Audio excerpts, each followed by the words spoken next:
오늘은 마가복음 1장 29절부터 39절 말씀에 기초해서 내가 온 목적이라 하는 그런 제목으로 말씀을 나누겠습니다. 29절 30절에 보면 그들은 회당에서 나와서 지난주에 우리는 예수님께서 이 가버나움의 회당에 들어가셔서 그곳에서 그 귀신 들린 사람을 고친 이야기를 보게 되었죠. 이제 그 회당에서의 예배가 끝난 후의 상황이겠죠. 그들은 회당에서 나와서 곧바로 야고보와 요한과 함께 시몬과 안드레의 집으로 갔다. 마침 시몬의 장모가 열병으로 누워 있었는데 사람들은 그 사정을 예수께 말씀드렸다. 그렇게 되어 있죠. 여기 회당에서 나와서 곧바로 시몬과 안드레의 집으로 갔다. 그렇게 되어 있는데요. 유대인들은 안식일 예배 후에 큰 집으로 옮겨가서 그곳에서 식사교제를 하는 그런 풍습이 있었습니다. 그건 우리나라 초대교회도 그랬고 이민 초기에 많은 교회들이 그렇게 했죠. 교회에서 음식을 먹을 수 없기 때문에 오후에 예배드리고 그리고 집으로 가서 식사를 하게 되었는데 지금 이것도 딱 그런 상황이죠. 회당에서 예배를 드리고 그 다음에 아마 이 시몬과 안드레가 자기 집으로 초청을 했겠죠. 그래서 그 집으로 가는데 여기 곧바로라고 하는 말 우리가 앞에서도 보았습니다마는 마가는 계속 이 말 곧바로 즉시로 바로 이런 말을 계속 쓰고 있다고 하는 말씀을 드렸죠. 그래서 이 이야기가 아주 속도감 있게 진행이 되는데 그때 마침 시몬의 장모가 열병으로 누워 있었다. 그리고 사람들은 그 사정을 예수님께 알려드린 거죠. 아마 열병으로 고생하고 있었기 때문에 한편 방에서 이제 끙끙 앓고 있었겠죠. 그곳에는 사람들이 많이 모여 있었기 때문에 알리지 않으면 예수님이 알 수 없는 상황이었겠죠. 이 가버나움에는 시몬과 안드레의 집이 있었고 당시에 시몬은 결혼한 상태였습니다. 그래서 고린도전서 9장 5절에 보면 바울 사도가 이런 얘기를 하죠. 우리에게는 다른 사도들이나 주님의 동생들이나 게바처럼 이 게바라는 말이 이, 이 베드로의 이름입니다. 시몬은 이그 히브리 이름이고요. 예수님께서 시몬에게 게바라는 이름을 붙여줍니다. 이 게바는 아람어, 예수님이 사용하신 아람어에서 바위라는 뜻인데 그게 이제 헬라어로 페트로스, 베드로가 된 거죠. 그래서 베드로는 시몬이라고도 불리고 게바라고도 불리고 또 베드로라고도 이제 불렸는데 이 게바는 그래서 이 베드로를 말하는 겁니다. 우리에게는 다른 사도들이나 주님의 동생들이나 게바처럼 믿는 자매인 아내를 데리고 다닐 권리가 없단 말입니까? 우리도 아내를 데리고 다니면서 복음 전할 권리가 있지만 그렇게 하지 않는다. 그래서 이 말을 가지고 이 어떤 학자들은 바울도 결혼했었을 거다 그런 추정을 합니다. 그러나 그건 소수 의견이에요. 더 많은 학자들은 바울은 독신으로 살았다. 바울 사도가 그런 얘기 하지 않았습니까? 나처럼 되었으면 좋겠다. 모든 사람이 나처럼 살면 좋겠다. 혼자 살면서 전적으로 하나님을 위해 살아가는 그런 삶이 제일 좋은 건데 그러나 그것은 은사로만 되는 거기 때문에 아무나 할 수 있는 일이 아니다. 그래서 그런 은사가 없으면 결혼하는 게 좋다. 그런 얘기를 했기 때문에 바울 사도가 결혼을 안 했다고 하는 것이 정설이고요. 그러나 이런 그 구절들을 가지고 그가 결혼을 했지만 그러나 그 아내를 다소나 혹은 예루살렘에 두고 다니지 않았을까 그런 생각을 하는 사람도 있습니다. 어쨌든 지금 이 시몬의 장모가 열병으로 누워 있다고 하는 건데요. 지금 사진 하나 보여드리는데 요것이 지난주에 보여드린 가버나움 회당 자리입니다. 그 가버나움 회당 앞에 베드로의 집 터에 세워진 기념교회가 있습니다. 그래서 이것을 이제 베드로의 집이라고 추정을 하죠. 거기에 있었을 거라고 생각을 합니다. 그리고 이것은 그 당시에 집이 이렇게 되어 있었다고 하는 그런 집터의 모습인데, 그래서 이 갈릴리 호수, 이 갈릴리 호수고 여긴 가버나움이고, 이 가버나움 안에 갈릴리 호수 가까이에 베드로의 집이 있었고, 그리고 그 뒤에 가버나움 회당이 있었기 때문에 이 가버나움 회당에서 식사를 한 후에 이 베드로의 집으로 와서 지금 일이 벌어지고 있다 볼 수 있는 거죠. 물론 이거는 추정입니다. 여기가 베드로의 집이었다고 하는 것은 추정일 뿐입니다. 그게 역사적으로 확실하지는 않지만, 그러나 당시에 집이 이랬을 거다. 그리고 당시에 어부로 가족 전체가 어부로 살아가는 사람들은 중산층 정도의 그런 그 경제적인 위치를 가지고 있었다고 보는 거죠.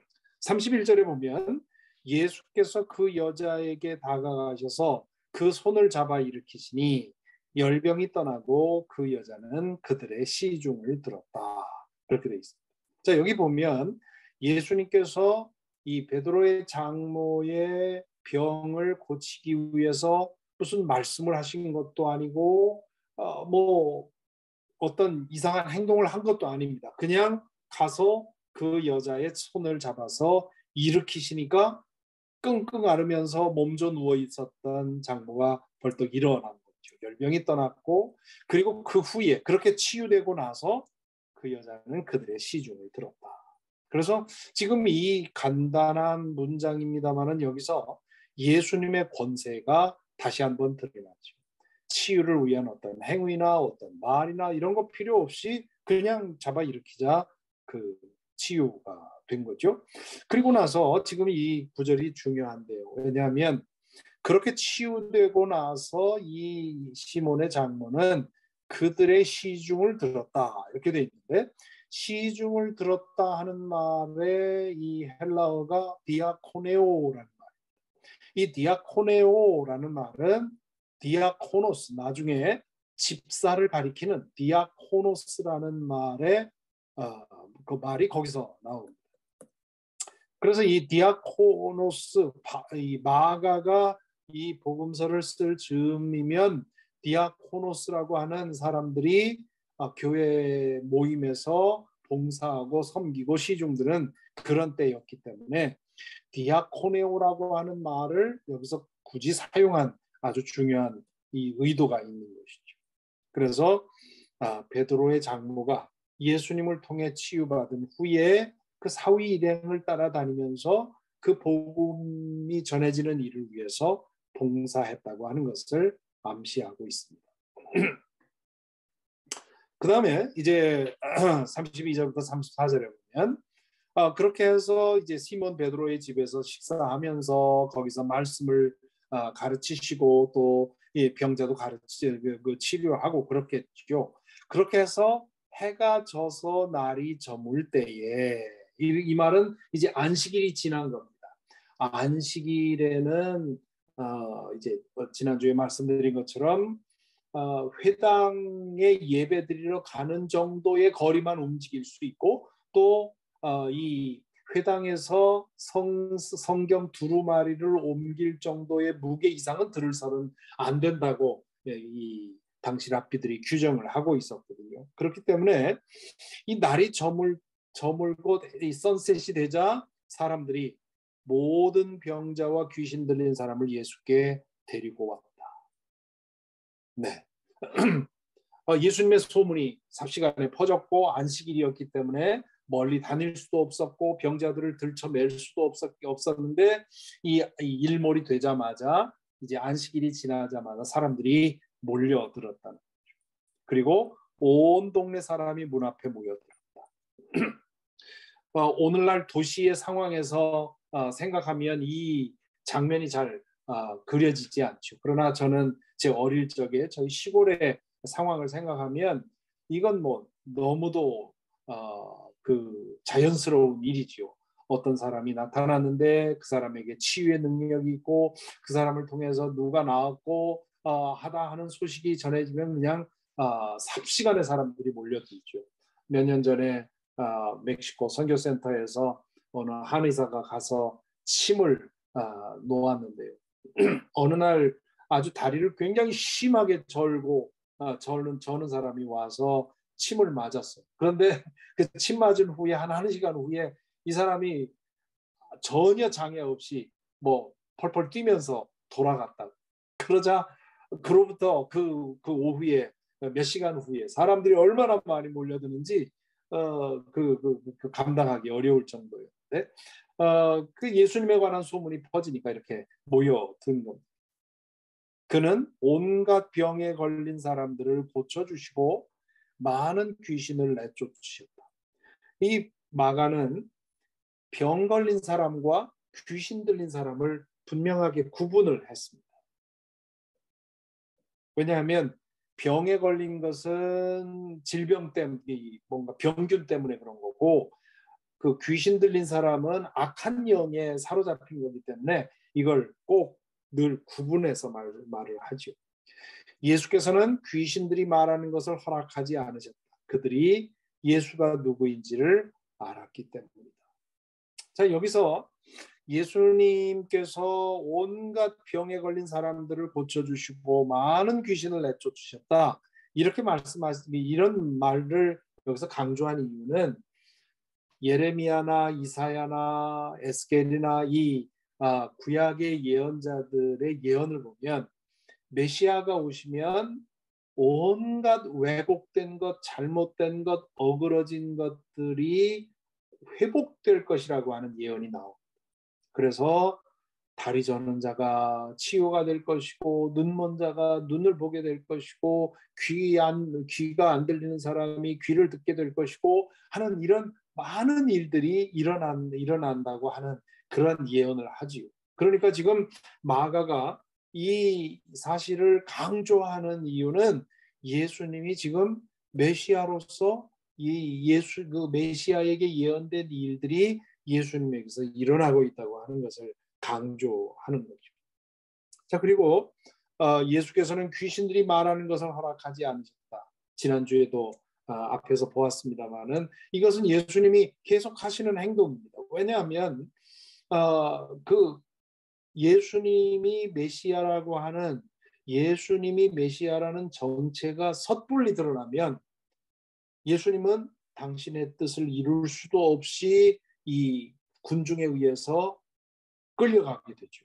그뿐만 아니라 그 사실이 로마 총독에게 알려지면 그로 인해서 메시아로서 해야 할 일을 다 하지 못하고 죽게 됩니다. 그렇기 때문에 예수님은 당신이 결정한 그 날이 될 때, 그 시간이 될 때까지 그 당신의 정체를 드러내는 것을 금지하셨습니다. 자, 그렇게 해서 그 밤이 지났죠. 그리고는 그 다음 날 하룻밤을 주무신 겁니다. 그 베드로의 집에서. 다음 날 아주 이른 새벽에 예수께서 일어나서 외딴 곳으로 나가셔서 거기서 기도하고 계셨다.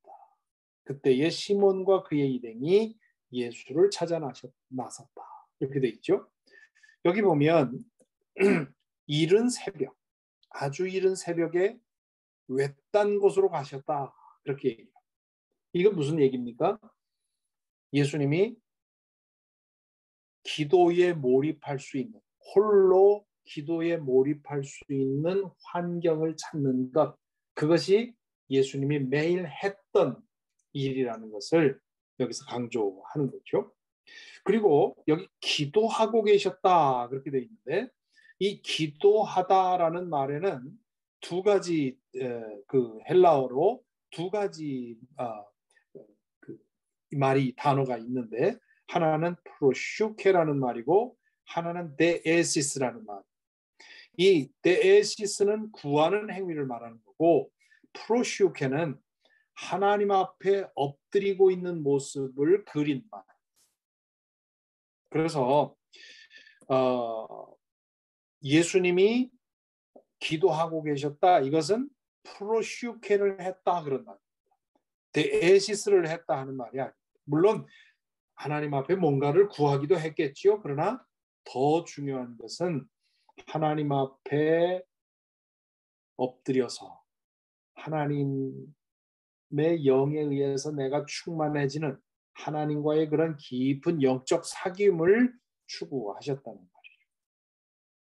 그것이 오늘 이날만 있었던 일이 아니라 예수님이 매일 그렇게 했던, 그래서 늦게 일어난 시몬과 그의 일행이 예수를 찾아 나서야 했다 하는 겁니다. 그들이 예수님을 만나자 모두 선생님을 찾고 있습니다라고 얘기를 해요.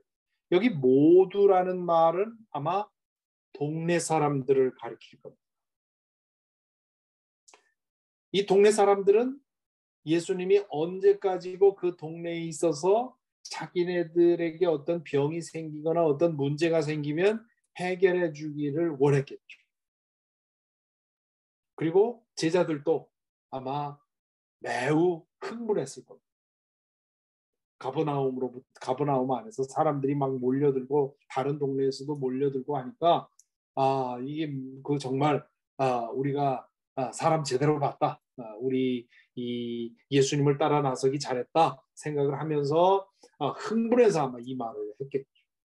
그래서 예수님께서 그들에게 말씀하시기를 가까운 여러 고을로 가자. 거기에서도 내가 말씀을 선포해야 한다. 나는 이 일을 하러 왔다. 그렇게 예수님은 사람들의 인기, 사람들로부터 받는 대접 이런 것에 전혀 관심이 없었습니다. 그런 것을 하러 예수님이 오신 게 아닙니다. 예수님이 오신 이유는 사람들의 인기를 끌고 사람들로부터 추앙받고 사람들로부터 인정받고 그래서 대접받고 높아지는 것, 이거 위해서 오신 것이 아니고 할 수 있는 대로 많은 동네를 다니면서 하나님 나라의 말씀을 전하는 것이 예수님의 목적입니다. 그래서 예수님은 그 목적, 당신의 목적을 잊지 않으신 거죠. 사람들로부터의 인기와 사람들로부터의 인정은 우리로 하여금 내 본분을 잊게 만들어요. 예수님은 그 본분을 잊지 않으셨죠. 그래서 예수께서 온 갈릴리와 여러 회당을 두루 찾아가셔서 말씀을 전하고 귀신들을 쫓아내셨다. 이것이 이제 예수님이 행하신 일들을 요약한 그런 말씀입니다. 자, 오늘 이 말씀을 통해서 우리가 몇 가지 볼 수가 있는, 생각할 것은 항상 두 가지를 생각하자고 했죠. 하나는 예수님에 대해서 무슨 말을 하고 있는가, 그리고 또 하나는 예수님의 제자에 대해서 무슨 말을 하고 있는가 하는 건데, 예수님에 대해서 이 말씀을 통해서 우리가 배우는 것이, 보는 것이 몇 가지가 있는데요. 예수님은 메시아로서 모든 인간의 모든 왜곡된 조건을 고치시고 회복시키시는 분. 질병 치유와 축사는 그 예수님의 이 메시아의 회복 사건의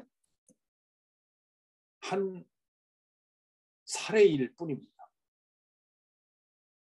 때로는 눕는 사람을 치유하기도 하고 관계를 회복하기도 하고, 이 죄로 인해서 인간의 실존에 끼어든 그런 모든 문제들을 해결하기 위해 해결하는 것, 그것이 이제 메시아가 우리 가운데 하는 일이죠. 그 일을 하기 위해서 예수님은 항상 기도에 힘쓰셨습니다. 왜냐하면 예수님은 참된 하나님이면서 동시에 참된 인간이셨기 때문에. 자, 우리 기독교의 가장 중요한 신앙 고백, 이단이냐 아니냐를 구분하는 가장 중요한 기준은 예수님이 참된 하나님이면서 동시에 참된 인간이라고 하는 고백입니다. 그래서 예수님은 이쪽만 생각하면, 예수님은 참된 하나님이었다 생각하면, 그러면 그분은 기도할 이유가 없다. 왜 기도해야 되겠어요? 참된 충만한 하나님인데. 그런데 그분은 동시에 참된 인간, 우리와 같은 인성을 가진 그런 분이었기 때문에 참된 하나님으로서 일하시기 위해서는 기도가 필요했던 거죠.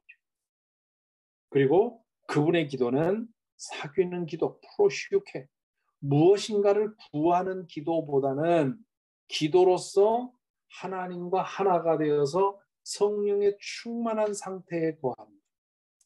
그것이 예수님의 기도의 초점이었다. 그래서 성령 충만을 통해 성부 하나님과 온전히 하나 된 상태, 성부, 성자, 성령 삼위의 하나님이 온전히 하나로 일하는 상태, 그것이 예수님의 능력과 권위의 원천이었습니다. 그래서 예수님의 그 권위 있는 가르침, 앞에서 보았죠? 예수님께서 말씀하시는 것을 보면서 그분의 말씀하시는 태도, 그분의 말씀의 내용, 그리고 그 말씀이 만들어내는 그런 결과, 이런 것들을 보면서 와, 이건 전혀 새로운 가르침이다 하는 그런 놀라움이 있었죠. 또 치유와 축사의 능력도 바로 이 하나님 성부, 성자, 성령이 온전히 하나 된 상태에서 그게 가능했던 겁니다. 물론 당시에 여러 가지 방식을 통해서 귀신을 내어쫓는 사람들도 있었습니다. 오늘날도 그렇죠. 오늘날도 무당도 그런 일을 하고 승려들 중에도 그런 일을 하는 사람들이 있어요.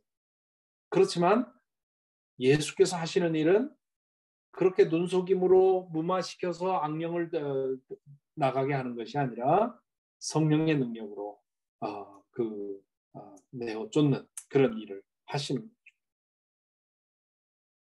그리고 자신의 스탠스와 페이스와 디렉션을 유지할 수 있는 힘, 그것도 역시 하나님과의 충만한 하나됨으로 인해서 자신이 무엇 때문에 무엇을 위해 일을 해야 하는지에 대한 그런 초점을 흐리지 않을 수 있었습니다. 그렇지 않으면, 이 영적으로 충만한 상태에 있지 않으면 사람들의 인기에 영합하고 이 사람들로부터 인정받으려고 하고, 그러다 보면 하나님의 뜻도 무시하고 인간적인 욕망을 위해서 살아가게 되죠. 얼마나 많은 그 능력 있는 종들이 처음에는 정말 순수하게 하나님의 성령의 능력으로 놀라운 일을 이루다가 나중에는 그로 인해서 사람들로부터 인정을 받고 또 명성을 얻고 그러다 보니 대접받고 하다 보니까 그것을 유지하기 위해서 거짓으로 행하는. 그래서 이 본질을 계속 지킬 수 있는 힘은 바로 성령과 하나됨을 통해서였다. 그래서 예수님에게는 기도가 중요했다는 거죠.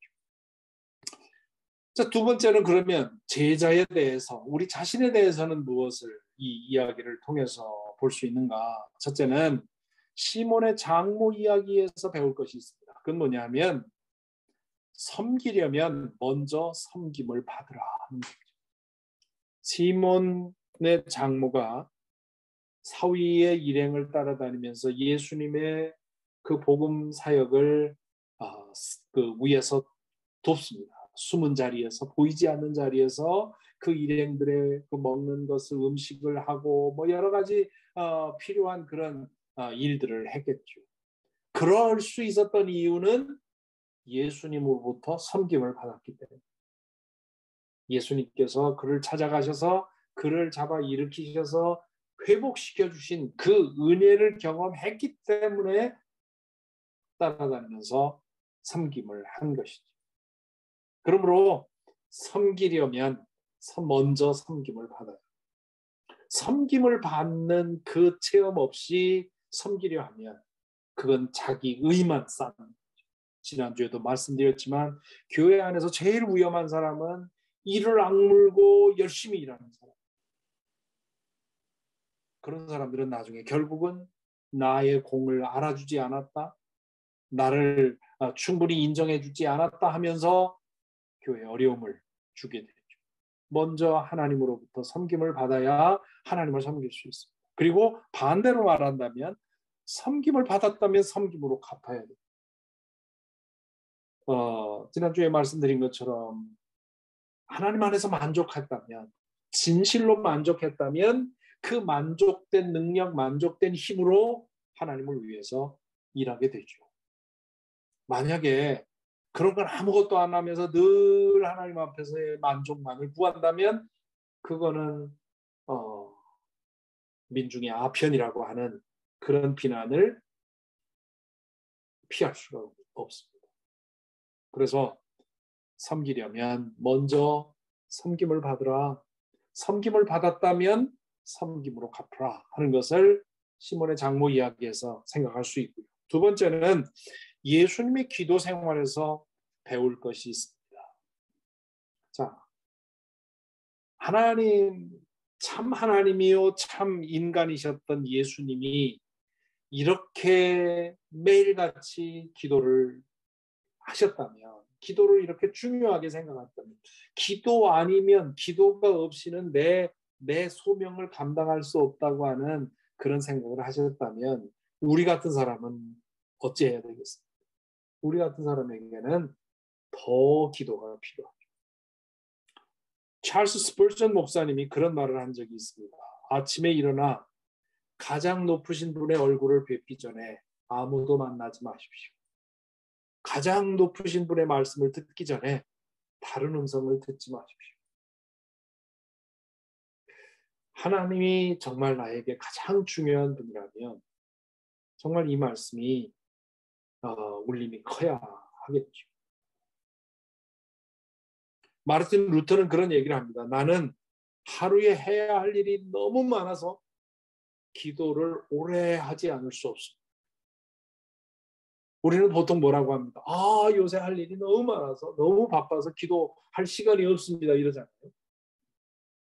그런데 바쁘고 할 일이 많을수록 기도가 더 필요하다는 것을, 그런 역사를 우리는 기억해야 됩니다. 그래서 미국에서 유명하게 많은 사람들이 읽었던 책의 제목 중에 Too Busy Not to Pray, 그런 제목이 책의 제목이 있죠.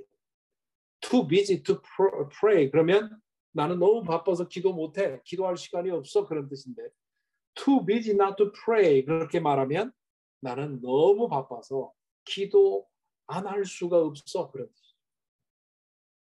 유진 피터슨이라고 하는 학자가 이제 그런 얘기를 한 적이 있습니다.